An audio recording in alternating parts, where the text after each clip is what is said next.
What's up, everybody? Welcome back to another video. I'm going to be so for real. This week has been insanely busy for me. I've barely had time to make videos, edit videos, post TikToks, all that stuff. I promise you, I'm going to be better at it starting next week. Honestly, didn't plan to make any videos this week, but there is an important topic covering the NFL landscape right now, and I wanted to talk about it with you guys. For those of you who haven't seen, the franchise tag deadline has passed to get an extension done with certain running backs. And that has kind of sparked a huge debate on what running backs deserve to be paid, should they be paid, what they're worth, et cetera, et cetera. So I'm going to take some time in this video to talk about that. This video, it's going to be pretty unedited. It's going to be pretty, unfiltered. It's just going to be my raw thoughts. I'm not going to have time to put a bunch of whole fancy graphics on the screen, but just listen if you can for my opinion. And obviously, as you guys know, let me know what your opinions are down below. So for the last, I would say probably 5 to 10 years in the NFL, the running back position has been continually depreciating financially, right? Back in the 80s and 90s, everybody knows like the running backs were like one of the most important positions, and they would get the record contracts and everything. But while we've seen quarterback contracts increase exponentially, I think the same could be said in the opposite direction for running backs. Now, why are running backs so disrespected when it comes to money? Is it fair? I have a few trains of thought there. The first thing I want to say is I completely stand with the players, the running backs, right? Tony Pollard, Josh Jacobs, Saquon Barkley, Austin Eckler, the guys who want to get their money. I think they should fight for every penny that they think they are worth. I have no issue with them petitioning and campaigning for bigger contracts, for more extensions, for more long-term security. I have no problem with that, right? But in my opinion, I think that the running back position has been depreciating for a reason, right?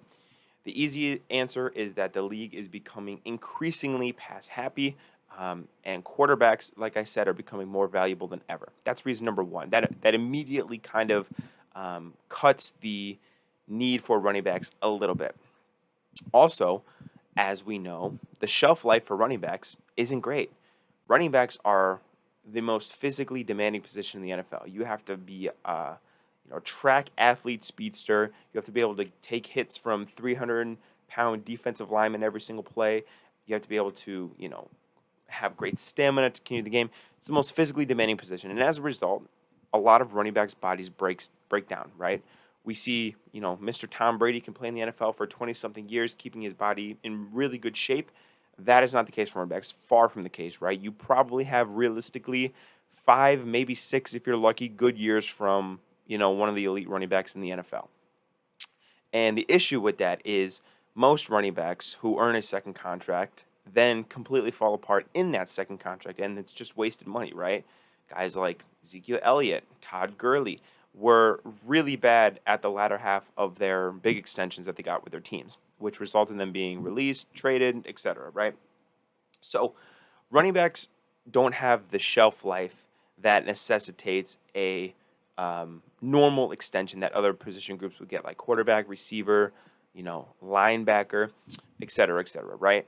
And because of that, there becomes a little tricky gray area where teams like to utilize this thing called the franchise tag. Well, the franchise tag is a 1-year deal, has no financial security for the future for these players, but it gives the teams an opportunity to squeeze every good year left out of them because, if they start to falter during their franchise tag year, then, oh, well, we'll just not re-sign him.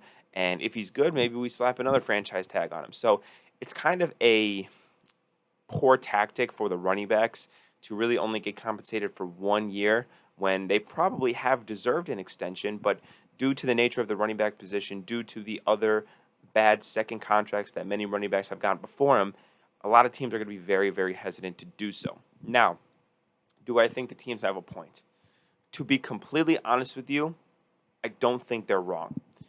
I'm going to name for you right now the last 15 running backs for the Super Bowl winning team. Because at the end of the day, like I always say, at the end of the day, every team's ultimate need should be, or every team's ultimate goal should be to win the Super Bowl. That's number one, right? And do running backs help you do that? Let's go down the list. Isaiah Pacheco, not very great. Cam Akers, not very good. Leonard Fournette, at this point in his career, was not elite.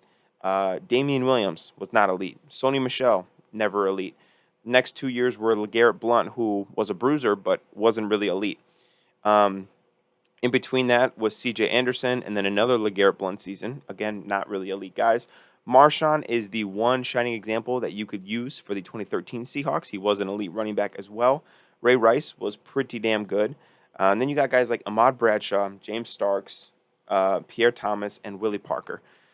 None of those guys, save for Marshawn Lynch, and maybe you can make an argument for Ray Rice, were top 2 or 3 running backs in the NFL during that season. None of them, right? So, and that really, to me, is a really good symbol of why running backs don't deserve to be paid like the big dogs. Or not that they don't deserve to be paid like the big dogs, but teams notice that, right? Teams notice that this isn't the 1980s and you can't just have a superstar running back and he just saves your offense. That's not how it works anymore, right? And great teams in today's game are not built around great running backs. And that's just the truth, right? They're built around great quarterbacks. They're built around great coaches. So, do quarterbacks get overpaid? Yes. Prime example is for the New York Giants. They are not giving Saquon Barkley the extension that he wants, but they did just hand Daniel Jones a $105 million contract. Now, am I going to sit here and tell you that Daniel Jones is a better player than Saquon Barkley? Fuck no. I'm not going to do that.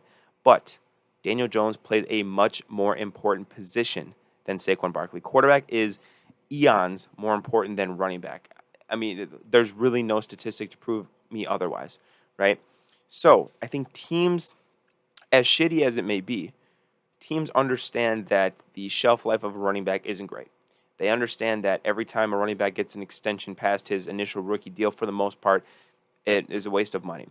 And so teams, they use the franchise tag to their advantage. They refuse to give these running backs these long-term deals because they get injured or they get way less efficient or they lose a step, they're a little less athletic, etc. Right? So it's a shitty spot. It's a shitty spot to be in if you're a running back because truthfully, like I said earlier in the video, I really do believe that they are the most physically demanding position in the entire NFL. They bust their ass day in and day out.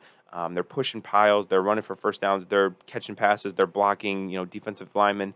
They're doing it all, right? And I think they deserve to be paid.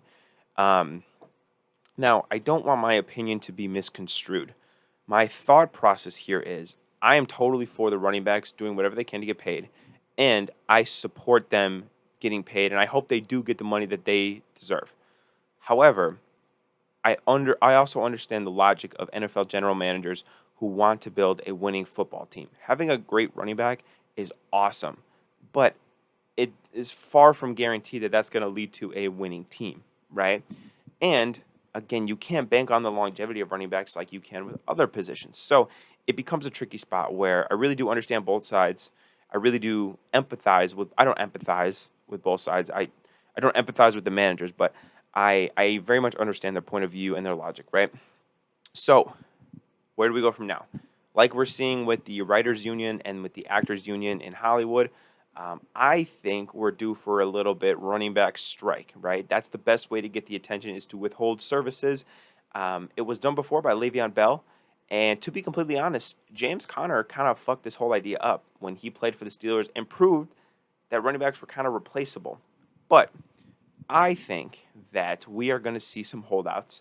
I think Josh Jacobs has already said he's going to hold out. Saquon Barkley said he was going to hold out of Giants training camp. Austin Eckler might even hold out.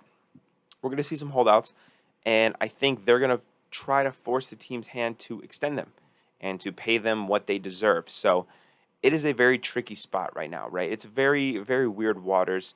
I can really understand both sides of the coin here. And it's just one of those things where we'll just kind of have to see how it plays out. We'll have to see how much the owners are willing to budge and how much they are willing to pay these guys because it's ridiculous to say that a running back isn't going to get extended, in the next couple of years. There's going to be some running back extensions. I think it'll be interesting to see what the AAV is, what the length of the contract is, et cetera, et cetera. In my opinion, if we're going to start to see more running back extensions, they might be heavily incentive laden, which would incentivize obviously the player to perform better, but would also make it a good investment for the team if a large portion of that contract isn't just base salary or a signing bonus, but it really is 900 rushing yards, 10 rushing touchdowns, 30 catches, whatever, stuff like that. I think that could be the case, and I also saw something on Twitter. I think it was by Blaine Kirk. You guys can go check him out. He's a great account.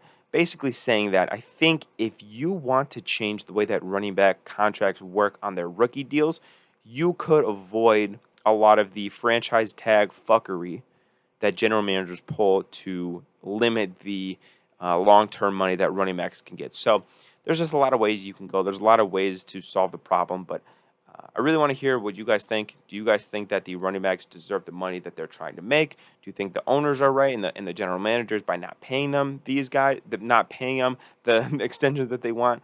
And where do you think this is going to go? So let me know in the comments down below. I just want to get a quick video off for you guys. I know I seem tired. I am. I'm exhausted. I got bags under my eyes. It's been a long week.